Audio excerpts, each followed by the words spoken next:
A journey's ends. A boat. Crying seagulls circling above it. Fog. Not even the slightest breeze. But it is bitterly cold. Between empty cloth stacks and broken glass bottles lies a large bundle wrapped in a thin material. Two dirty, shaking feet are poking out of it. At the other end, a tousled tuft of hair can also be seen. Slowly, something moves. A livid, pale hand gradually pulls the cover away from the body. A person is revealed. He hauls himself to the side of the boat. Kneeling down, he looks into the reflective water. He recognizes himself in the hazy mirror. His face is like a skeleton's. His hair gray, even though he has been alive less than 30 years. He opens his mouth.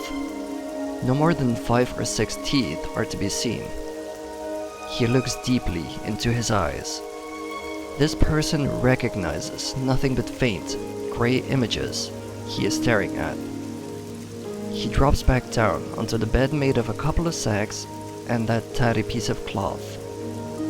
He reaches for some food. He burrows greedily until he finds a slightly moldy apple. He bites into the mushy fruit, nearly with relish, only to throw it up again afterwards. But as long as he feels satiated, he looks at his surroundings. The boat is no more than 12 feet, his visibility too. The only thing he can see is the sun, rising fast. He can look into the sun, darkened by the fog, without any problems. The seagulls are still circling above him, crying, as if they could smell death.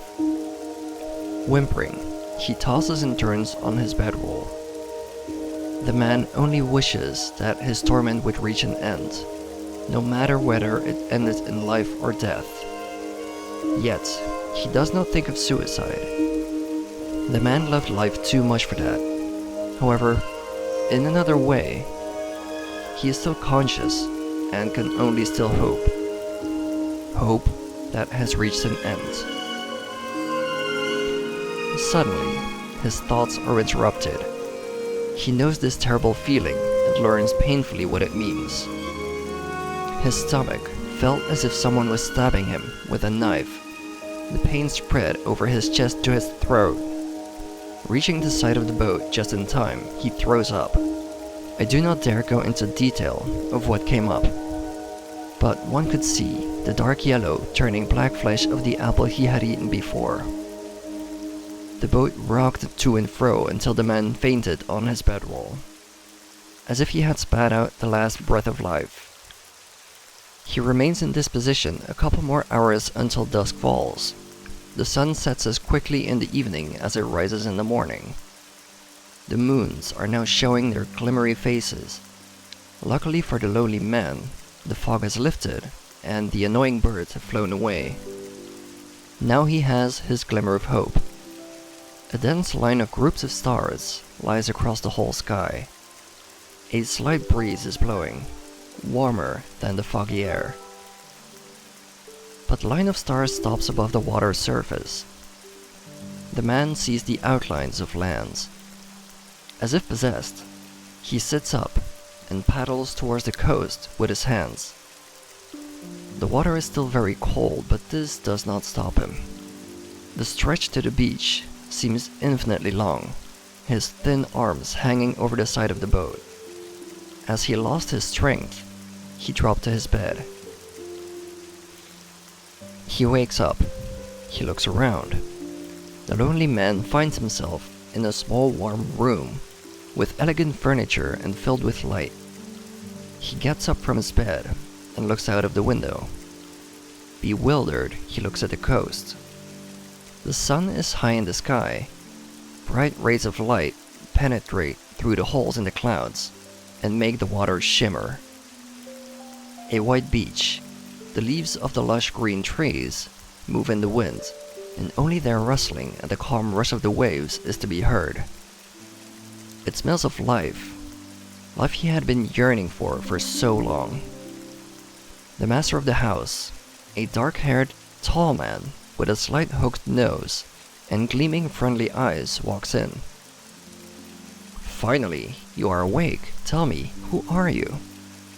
The host gives the poor man a large hot bowl filled with meat soup.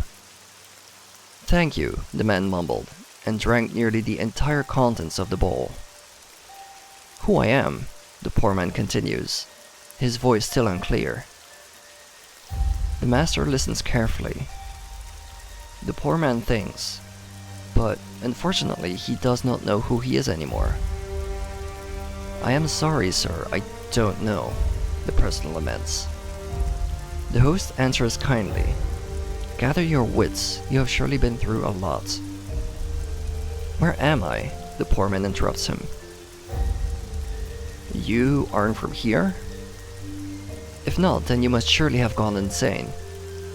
This, my guest, is Nehrim. I can only be proud of this land, and for good reason. I was born here. Life is good in Nehrim. I cannot complain. The foreigner slurps up the rest of his soup. He looks out of the window again, towards the coast of paradise, and whispers, Nehrim. Nehrim, bless you and your inhabitants, for I owe you my life.